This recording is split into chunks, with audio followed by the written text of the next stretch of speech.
E learning है कि इस वीडियो में आपका स्वागत है। दोस्तों ईपीएस मतलब पेंशन का पैसा आप मोबाइल से किस तरीके से विड्रॉ कर सकते हो उसका पूरा डेमो हम इस वीडियो में देखेंगे। कंप्लीट प्रोसेस दिखाऊंगा, स्टेटस कैसे चेक करना है वो भी बताऊंगा और एप्लीकेशन करने से पहले कुछ इंपॉर्टेंट पॉइंट्स है जिनका आपको ध्यान देना है ताकि आपका एप्लीकेशन बिल्कुल सही तरीके से सबमिट हो जाए। सही तरीके से एप्लीकेशन सबमिट होगा तो पैसा भी आपका जल्दी आएगा। दोस्तों पीएफ और पेंशन से रिलेटेड बहुत सारे इंपॉर्टेंट वीडियोस हमने बनाए हुए हैं, प्लेलिस्ट का लिंक आपको नीचे डिस्क्रिप्शन में मिल जाएगा, चेकआउट कर लीजिएगा। आगे बढ़े उससे पहले 3 इंपॉर्टेंट पॉइंट पर आपको ध्यान देना है। बैंक केवाईसी आपका कंप्लीट होना चाहिए। जिस बैंक खाते में आपको पैसा चाहिए वही पीएफ पोर्टल पर ऐड होना चाहिए। उसके बाद जो आपका आखिरी कंपनी है जहां पर आपने जॉब किया हुआ था उसका डेट ऑफ एग्जिट भी अपडेट होना चाहिए। बैंक के पासबुक का या तो कैंसिल चेक के कॉपी का पीडीएफ बनाकर रखना है। एक और चीज का ध्यान रखिएगा, पीएफ पोर्टल पर जो बैंक लिंक है उसका ही डॉक्यूमेंट आपको अपलोड करना है। अब जिन बातों को अभी हमने बताया हुआ है आगे जब इनके ऑप्शन आएंगे तो डिटेल में डिस्कस करेंगे। पेंशन विड्रॉल का एप्लीकेशन कर रहे हो, फॉर्म नंबर 10C भर रहे हो तो एक बात का ध्यान रखिएगा, पेंशन का पैसा तभी विड्रॉ किया जा सकता है जब आपने पीएफ का पैसा फॉर्म नंबर 19 के जरिए ऑलरेडी विड्रॉ कर लिया हुआ है। तो अगर पीएफ का पैसा आपने विड्रॉ नहीं किया हुआ है फॉर्म नंबर 19 के जरिए तो पहले वो करिए, उसके बाद पेंशन विड्रॉ होता है। फिलहाल प्रोसेस स्टार्ट करते हैं। सबसे पहले आपको प्ले स्टोर या ऐप स्टोर में जाना है और उमंग ऐप को डाउनलोड कर लेना है। इस ऐप पर आपको ईपीएफओ के बहुत सारे सर्विसेज का लाभ मिल जाता है। ध्यान देना है, फ्यूचर में एक नया ऐप आने वाला है तो अभी थोड़े से महीने बचे हुए हैं। फिलहाल के लिए तो यही ऐप आपको डाउनलोड करना है। डाउनलोड करने के बाद इसको ओपन कर लेना है। जैसे ही ऐप को ओपन करोगे यहाँ पर बहुत सारे परमिशन मांगे जाते हैं, आप अलाउ करते जाना, ठीक है। अगर आपने पहले इस ऐप पर रजिस्ट्रेशन नहीं किया हुआ है तो कर लीजिएगा। रजिस्ट्रेशन करना बहुत ही आसान है तो इसमें ज्यादा समय वेस्ट नहीं करेंगे। ऊपर प्रोफाइल का ऑप्शन दिखाई दे रहा है, इस पर क्लिक कर दो। जैसे क्लिक करोगे अब गेट स्टार्टेड का यहाँ पर बटन दिखाई देता है, उस पर क्लिक कर देना है। अब यहाँ पर लॉगिन डिटेल इंटर करने का पेज आ गया है। अगर आपने इसके पहले रजिस्ट्रेशन नहीं किया हुआ है तो नीचे रजिस्टर का बटन है, इस पर क्लिक करके आप रजिस्ट्रेशन कर लीजिएगा। बहुत ही आसान है।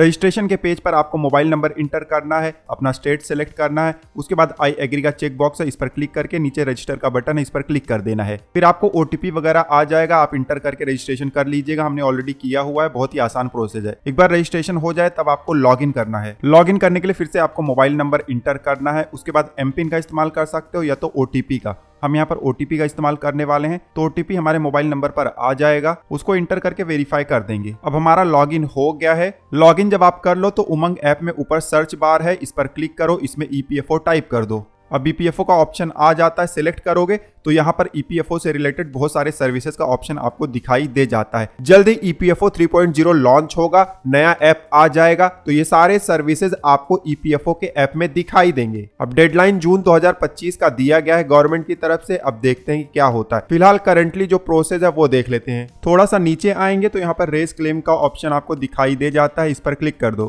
क्लिक करते इस तरीके से लॉगिन का पेज आ जाता है। आपको यूएन नंबर इंटर करना है और नीचे सबमिट का बटन है, उस पर क्लिक कर देना है। सबमिट पर क्लिक करते इस तरीके से पॉपअप आता है कि आपके पीएफ रजिस्टर्ड मोबाइल नंबर पर ओटीपी सेंड हो गया है। इसको क्लोज कर देंगे। अब जो पेज आएगा इसमें इंटर ओटीपी का बॉक्स है, जो हमें ओटीपी आया है यहाँ पर इंटर कर देंगे और उसके बाद नीचे सबमिट का बटन है, क्लिक कर देंगे। क्लिक करते इस तरीके से रेज क्लेम का पेज आ जाता है। यहाँ पर ऊपर देखिए आपका यूएन नंबर दिया गया है, नाम दिया गया, फादर नेम दिया गया, डेट ऑफ बर्थ दिया गया है और उसके बाद मोबाइल नंबर भी दिया गया है। थोड़ा सा नीचे आएंगे, नीचे आते ही यहाँ पर केवाईसी का डिटेल्स दिखाई देता है। सबसे पहले ऊपर आपको बैंक अकाउंट नंबर का एक बॉक्स दिया गया है। बैंक केवाईसी में जो आपने बैंक अकाउंट ऐड किया हुआ था उसको यहाँ पर इंटर करिए। नीचे आईएफएससी कोड और बैंक नेम और एड्रेस दिया गया है जिससे आपको पता चल जाएगा कि आपकी केवाईसी में कौन सा बैंक ऐड है। अगर कोई ऐसा बैंक ऐड है जिसमें आपको पैसा नहीं चाहिए तो पीएफ पोर्टल पर जाकर आप बैंक केवाईसी फिर से करिए। बैंक केवाईसी कैसे करना है, कितने दिन में अप्रूवल होता है उसका वीडियो ऑलरेडी हमने बनाया हुआ, लिंक आपको नीचे डिस्क्रिप्शन में मिल जाएगा, चेकआउट कर लीजिएगा। जल्दी से हम यहाँ पर बैंक अकाउंट नंबर इंटर कर देते हैं। उसके बाद देखिए नीचे यहाँ पर आधार और पैन भी लिंक है। पैन नंबर आपका लिंक होना चाहिए अगर आपका अमाउंट 50,000 से ज्यादा है। हो सकता है आपको फॉर्म नंबर 15G लगे और नहीं लिंक होगा तो केवाईसी कर सकते हो, बहुत ही आसान है, ठीक है। लिंक आपको नीचे डिस्क्रिप्शन में मिल जाएगा, चेकआउट कर लीजिएगा। हमने बैंक अकाउंट इंटर कर दिया, बाकी सारा कुछ यहाँ पर लिंक है। अब नीचे नेक्स्ट का बटन है, क्लिक कर देंगे। क्लिक करते फिर से इस तरीके से पेज आ जाता है। ऊपर सारे पहले वाले ही डिटेल दिए गए हैं। नीचे यहाँ पर देखिए डेट ऑफ ज्वाइनिंग और डेट ऑफ एग्जिट दिया गया है।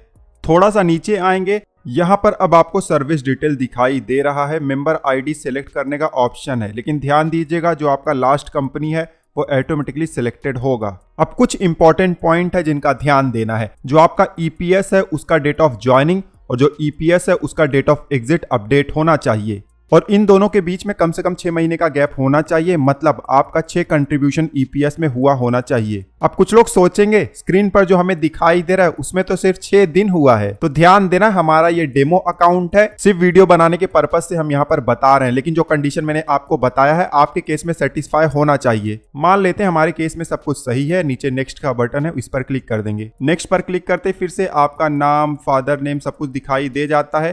थोड़ा सा नीचे आएंगे, अब यहाँ पर एम्प्लॉय का एड्रेस हमें इंटर करना है। जो भी आपका एड्रेस होगा इंटर कर दीजिएगा। हमने डेमो एड्रेस इंटर किया हुआ है लेकिन आपको बिल्कुल सही एड्रेस इंटर करना है। एड्रेस इंटर करने के बाद नीचे नेक्स्ट का बटन है, क्लिक कर दो।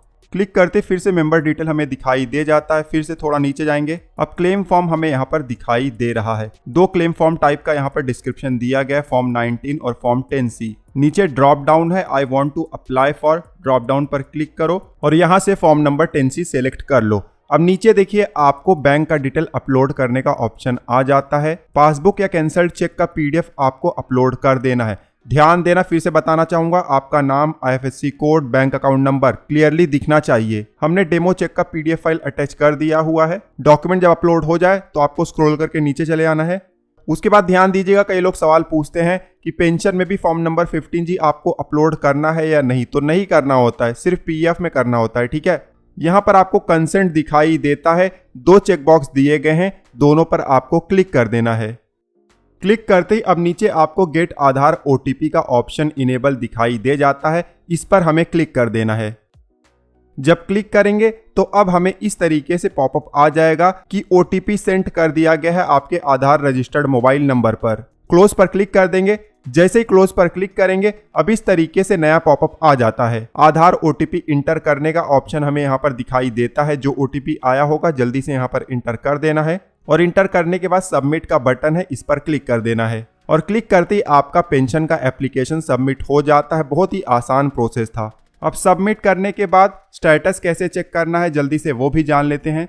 शुरू में हम उमंग ऐप ओपन करके जब EPFO में गए थे तो इस तरीके से पेज आया था। रेस क्लेम के नीचे देखिए ट्रैक क्लेम है, इस पर हमें क्लिक कर देना है और इस पेज पर ही हमें स्टेटस दिखाई दे जाएगा। हमने प्रोसेस का डेमो बनाया था इसलिए नहीं दिख रहा है, लेकिन आप जब अपना एप्लीकेशन सबमिट करोगे तो आपको दिखाई देगा। ठीक है, और उसके बाद 3 दिन से लेकर 15 दिन के अंदर आपके पेंशन का पैसा आपके बैंक खाते में आ सकता है। अब आ सकता है क्यों बोल रहा हूँ, क्योंकि कुछ ऐसे भी केसेस होते हैं जहाँ पर डिले हो जाता है। अब डिले क्यों होता है इसका सेपरेट वीडियो हमने बनाया हुआ है, लिंक आपको नीचे डिस्क्रिप्शन में मिल जाएगा, चेकआउट कर लीजिएगा। फिलहाल इस वीडियो में हमने देखा कि फॉर्म नंबर 10C के जरिए पेंशन का पैसा कैसे विड्रॉ किया जा सकता है। आई होप कि ये वीडियो आपके लिए यूजफुल रहा होगा। इस वीडियो में बस इतना ही, मिलते हैं आपसे अगले वीडियो में, तब तक आप हंसते रहो, मुस्कुराते रहो। धन्यवाद।